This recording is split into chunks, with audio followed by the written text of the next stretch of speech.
श्री सरस्वती नमः। श्री गुरुभ्यो नमः। जगद्गुरु नरेंद्राचार्य महाराज की जय। सद्गुरु काड़ सिद्धेश्वर महाराज की जय। संत शिरोमणि गजानन महाराज की जय। आद्य जगद्गुरु रामानंदाचार्य महाराज की जय। सियावल्लभ रामचंद्र की जय। गुरुर्ब्रह्मा गुरुर्विष्णु गुरुर्देवो महेश्वरा गुरुर्साक्षात् परब्रह्म तस्मै श्री गुरवे नमः। सार्थ श्रीमद्दासबोध दशक तिसरा समास 10वा वैराग्य निरूपण। श्रीराम संसार म्हणजे महापूर माझी जळसरे अपार डखू धावते विखार काळ सर्प माथा प्रपंचाचे ओझे घेऊन म्हणे माझे माझे बुडताही न सोडी फुंजे कुळाभिमाने पडिले भ्रांतीचे अंधारे नागविले अभिमान सोरे आले अहंतेचे कावेरे भूतबाधा बहुतेक आवर्ती पडिले प्राणी वाहतची गेले जेही भगवंतासे बोभायले भावार्थ वळे भगवंत भावाचा भुकेला भावार्थ देखो न भूलला संकटी पावे भाविकाला रक्षितसे पुंडलीक वरदे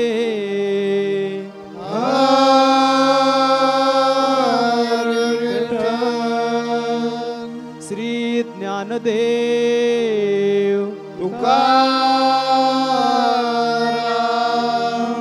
पंढरीनाथ महाराज की जय। जगद्गुरु नरेंद्राचार्य महाराज की जय। जगद्गुरु श्री के चरण कमलों में कोटि कोटि प्रणाम और उपस्थित सभी श्रोताओं को मेरा श्री गुरुदेव। गुरु शिष्य संवाद श्री सार्थ दासबोध से वैराग्य निरूपण इस विषय पर हम चर्चा करेंगे। श्री समर्थ ने इस समास के माध्यम से ईश्वर प्राप्ति के एवं स्वस्वरूप को जानने के एक महत्वपूर्ण मार्ग से हमें परिचित कराया है और वह मार्ग है वैराग्य का। पिछले कई सप्ताहों से हमने सत्संग के माध्यम से एवं सद्गुरु के मार्गदर्शन द्वारा श्री समर्थ के दासबोध को अपने जीवन में उतारने का प्रयत्न किया है।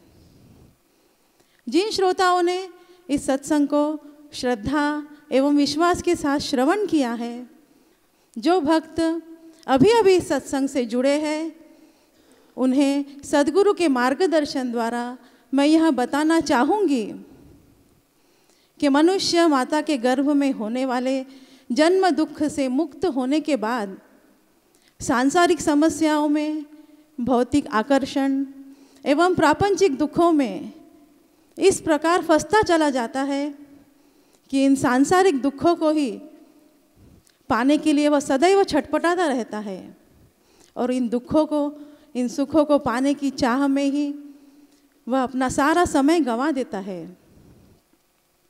जो लोग विषयों से परामुख होकर ईश्वर को अपने अंदर समा लेते हैं, ईश्वर के रंग में रंग जाते हैं, ईश्वर में लीन हो जाते हैं, ऐसे लोग नरदेह द्वारा ईश्वर की प्राप्ति करते हैं। और जो लोग अभक्त होते हैं, उनका नरदेह मानो व्यर्थ जाता है। जैसे किसी को अचानक कोई बहुत बड़ी संपत्ति मिल गई हो, उसे पाकर वह किसी को कौड़ियों के मोल दे देता है। ठीक उसी प्रकार अभक्त अपना नरदेह, अपना अमूल्य जीवन यूं ही बर्बाद कर देता है। यह मनुष्य का दुर्भाग्य है कि सब कुछ समझते हुए, जानते हुए अपने मनुष्य जन्म के अमूल्य उद्देश्य को ही वह भूल जाता है। और इस विषय के माध्यम से श्री समर्थ ने हमें उसी उद्देश्य से अवगत कराया है और वैराग्य जैसे महत्वपूर्ण मार्ग को प्रशस्त करने के लिए हमें मार्गदर्शित किया है। सहसा वैराग्य का अर्थ हम यह निकालते हैं कि इस संसार को, इस प्रपंच को छोड़कर, त्याग कर, गेरुए वस्त्र धारण करके एकांतवास में चले जाना।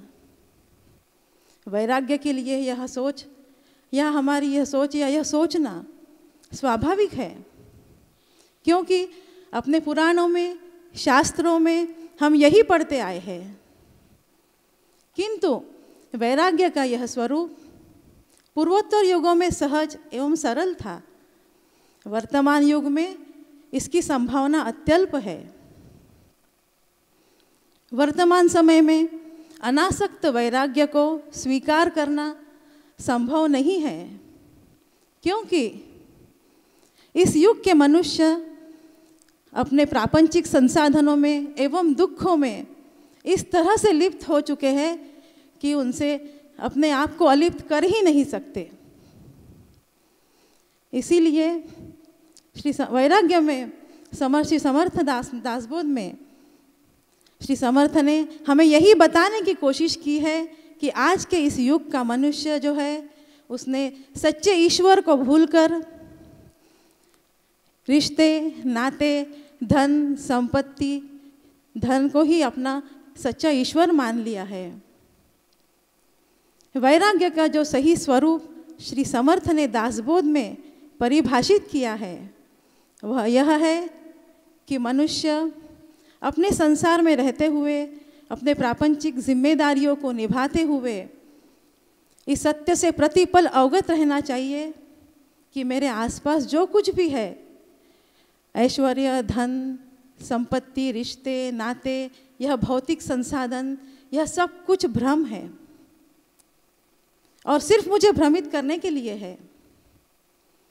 सत्संग के माध्यम से एवं सद्गुरु के मार्गदर्शन द्वारा जब मनुष्य इस सत्य से अवगत हो जाता है, तब वह अपने आप भक्ति के मार्ग पर चल पड़ता है और यही सच्चा वैराग्य है। हम यह भली भांति जानते हैं कि यह सारा जो सुख है, यह भौतिक सुख अशाश्वत है। हम जितना इन्हें पाने की कोशिश करेंगे, उतनी ही इसकी चाह बढ़ती जाएगी। इस संसार की माया प्रतिपल, प्रति क्षण हमें अपनी ओर खींचने के लिए तैयार रहती है और हमारा विवेक, हमारा मन इतना कमज़ोर हो चुका है कि कब हम इसके घेरे में फंस जाते हैं हमें पता नहीं चल पाता और इनसे हम मुक्त नहीं हो पाते। आइए एक दृष्टांत द्वारा इसे समझने का प्रयास करें। एक गांव में एक तेल का व्यापारी था। वह अपने परिवार के साथ रहता था। एक बार सुबह सुबह जब वह दुकान खोलने गया, तब एक सन्यासी उसकी दुकान में आया। उस व्यापारी ने उस सन्यासी को प्रणाम किया, यथाशक्ति दक्षिणा दी।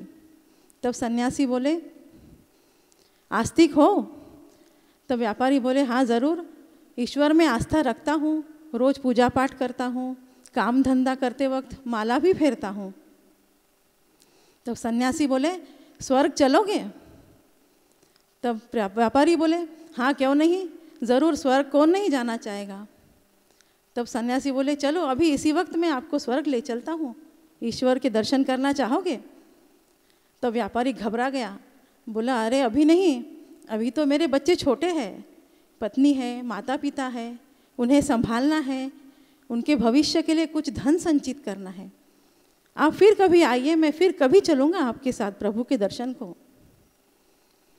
तब सन्यासी बोले, जो करना है अभी करना होता है, इसके बाद कुछ नहीं हो पाता। तब व्यापारी बोले, मैंने आपकी बात सुन ली है और समझ भी ली है, परंतु फिलहाल नहीं, आप फिर कभी आइए, तब मैं ज़रूर चलूँगा प्रभु के दर्शन को आपके साथ। तब सन्यासी बोले ठीक है कोई बात नहीं, और चले गए। 1 साल बाद उस व्यापारी की मृत्यु हो गई हार्ट अटैक द्वारा। कुछ दिनों के बाद सन्यासी घूमते घूमते फिर उस दुकान में आए और देखा कि वहाँ पे व्यापारी नहीं है। तब एक लड़के को बैठे देखा, तो उस लड़के से उन्होंने सवाल किया, बेटा सेठ जी कहाँ है? तब वो लड़का बोला, हे साधु महाराज, पिताजी की तो मृत्यु हो गई कुछ समय पहले, मैं उनका बेटा हूँ। तब उन्होंने कहा ठीक है, और जैसे ही वह जाने को मुड़े तो देखा कि एक बैल वहाँ बैठा हुआ था। वहाँ बैल को देखकर साधु तो सिद्ध थे, पहुँचे हुए थे, वो समझ गए कि यही सेठ जी है, बैल के जन्म में आए हैं। वो साधु उस बैल के पास गए और बोले, अरे भाई चलोगे स्वर्ग अभी?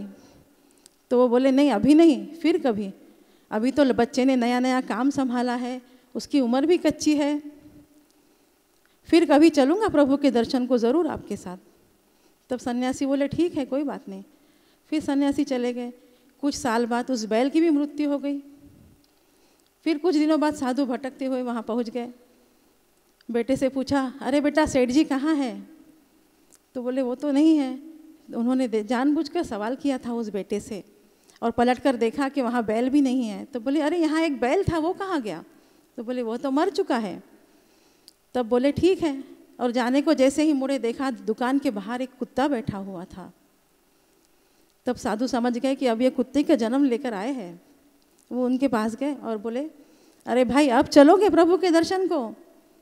तो बोले नहीं अभी नहीं, फिर कभी सही। बेटे ने धन बहुत कमा लिया है, पत्नी है, बहू है, बेटा है, बेटी है, इनके पास धन है, हीरे जवाहरात है, अभी तो मुझे इनकी चोर लुटेरों से रक्षा करनी है, इनका ध्यान रखना है, मैं फिर कभी चलूँगा।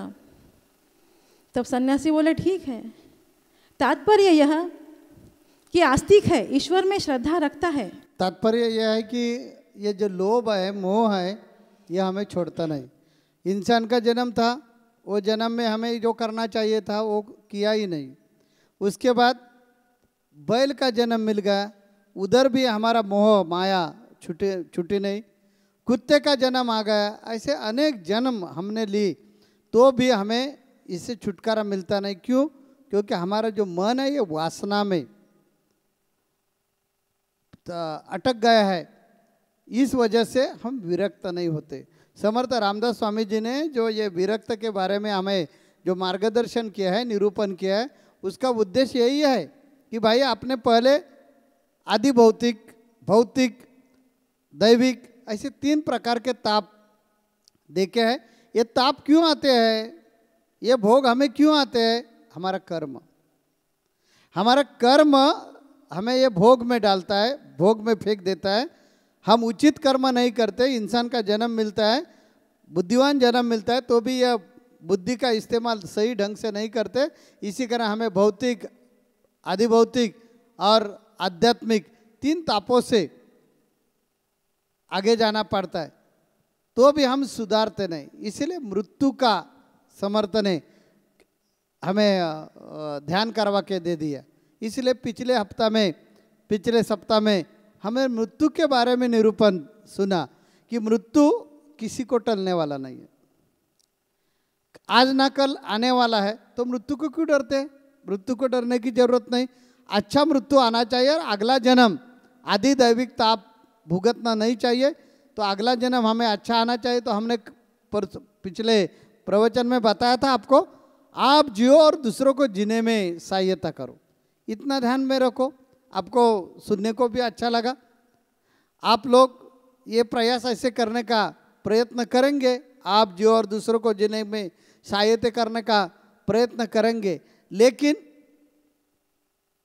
शरीर सपोर्ट नहीं देगा। क्यों? क्योंकि हमारे में स्वार्थ है। हमारा जो मन है ये सकाम है, प्रवृत्त है। यह प्रवृत्त मन को जब तक हम निवृत्त नहीं करते, तब तक हमारे हाथों से ये ईश्वरी कार्य नहीं होगा। जो हमने संदेश दिया ना, आप जो और दूसरों को जीने में सहायता करो, ये जो संदेश दिया है, ये जो हमने संदेश आपको दिया है, इसका उपयोग आपके हाथों से होना चाहिए। तो हमारा मन निवृत्त करना चाहिए। ये निवृत्ति को बोलते हैं वैराग्य। जब तक हमारे मन में वैराग्य आता नहीं है तब तक हम ये संसार छोड़ेंगे नहीं, और छोड़ दिया तो भी फायदा कुछ नहीं। इसीलिए एक आपको हम कहानी शॉर्टकट में बताते हैं कि छोड़कर भी फायदा नहीं है। इसीलिए हम एक राजा की कहानी बताएंगे। एक राजा एक ऋषि महाराज जी के साधु संतों के पास जाकर सुनता है कि जन्म मरण के फेरे चुकती नहीं है मानवा। ये वो सुनता है कि जन्म मरण के मृत्यु के फेरे चुकाने के लिए मोक्ष मिलवाना चाहिए, मुक्ति मिलवाना चाहिए। इसी वजह से वो संन्यास लेता है। साधु महाराज को बोलते हैं कि ये सब हम छोड़ना चाहते हैं, ये हमें राज्य नहीं चाहिए, कुछ नहीं चाहिए, ये हमारा कुछ नहीं है, इसलिए हम उसका त्याग करना चाहते हैं। और भगवा कपड़ा पहनकर वो जंगल में जाकर बैठता है, एक छोटी सी पर्णाकुटी बांधता है और उसमें रहता है और उधर तपस्या शुरू करता है। कुछ नहीं चाहिए, राजपाट वगैरह कुछ नहीं चाहिए, ऐसा मन में पकड़कर वो भक्ति करने के लिए शुरुआत करते हैं। भगवान उनकी कसौटी देखने के लिए, परीक्षा देखने के लिए एक शिकारी के रूप में आते हैं।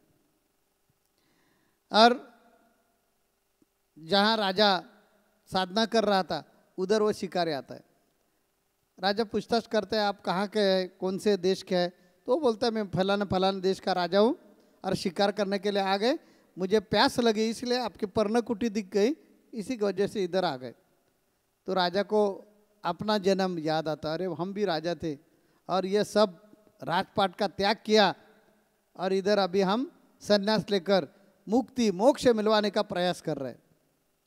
राजा ने यानी सन्यासी राजा ने दूसरे राजा को बताया कि अरे हम भी पहले राजा थे, लेकिन मुझे ये संसार मुझे अच्छा नहीं लगा, इस वजह से हमने उसका त्याग करवा कर इधर अभी हम साधना कर रहे हैं, इधर बहुत हम खुश हैं, हमें आनंद मिल रहा है, समाधान मिल रहा है। तो जो शिकारी होकर जो भगवान आया था राजा के रूप में, वो बोले ठीक है आपको अच्छा लगा इसलिए आपने उसका त्याग किया, ठीक है मुझे पानी दे दो, पानी पीकर हम आगे जाएंगे। तो ये सन्यासी राजा ने ये शिकारी राजा को पानी पिलाया। इधर उधर के बातचीत थोड़ी उन्होंने की और शिकारी राजा बोले ठीक है हम शिकार करने के लिए आ गए हैं, मुझे जाना चाहिए। ऐसे बोलकर वो निकल गया बाहर, लेकिन उन्होंने चुपचाप अपना धनुष्य और बाण उधर रखकर निकल गया। राजा ध्यान करने के लिए बैठा था, शिकारी निकल गए है। ध्यान होकर राजा जब उठा तो उन्होंने देखा अरे वो शिकारी का धनुष्य बाण इधर रह गया। जाने दो ना, हमें क्या करने का, वापिस आ जाएगा लेकर जाएगा, हमें क्या करने का, अभी सब चीज़ों का त्याग मैंने किया है तो इसकी ज़रूरत क्या है, और मुझे उसका कुछ परिणाम नहीं होगा। इस कारण उन्होंने धनुष्य बाण अपने झोपड़ी में और वो जो धनुष्य और उसके बाद अपने झोपड़ी में रख दिया। 2-4 दिन हो गए, राजा ध्यान करके उठ गया तो उनके ध्यान में अचानक आ गया, मन में अचानक आ गया कि अरे हम कितने शिकारी थे, हमारा कितना बिनचुक नेम था, जरा शिकार करना चाहिए। अभी ध्यान करके बैठ गए हैं, मैं ध्यान करके उठ गए, अभी क्या करेंगे, थोड़ा टाइम में जाकर आ गए तो देखेंगे ना हमारा नेम है या नहीं है। इसलिए वो धनुष्य बाण लेकर शिकार के लिए जाते, शिकार के लिए जाते, बहुत दूर जाते हैं तो भी एक भी शिकार उनको मिलती नहीं। थक कर वापिस आ जाता है, धनुष्य बाण रखता है और बोलते जाने दो ना, मुझे क्या करने का, हमने तो सब राजपाट का त्याग किया है, शिकार मिलो और या नहीं मिलो मुझे क्या बिगड़ता है, ऐसे बोलकर वो धनुष्य बाण रख देता है। 2 दिन गए, वापिस उनके मन में आता है परसों मुझे शिकार नहीं मिल गई, अभी जाना चाहिए। ऐसे करके आज भी वो शिकारी को जाता है, उनको एक खरगोश वो मिल जाता है और उसकी शिकार करते हैं, लेकिन उनको समाधान मिलता नहीं। अरे हम इतने राजा है, इतने बड़े शिकारी थे, अरे शेर को हमने जिंदा मारा था, अरे ये खरगोश जितना छोटा नहीं, कल जाकर देखना चाहिए। ऐसे करके कल जाता है शिकार को।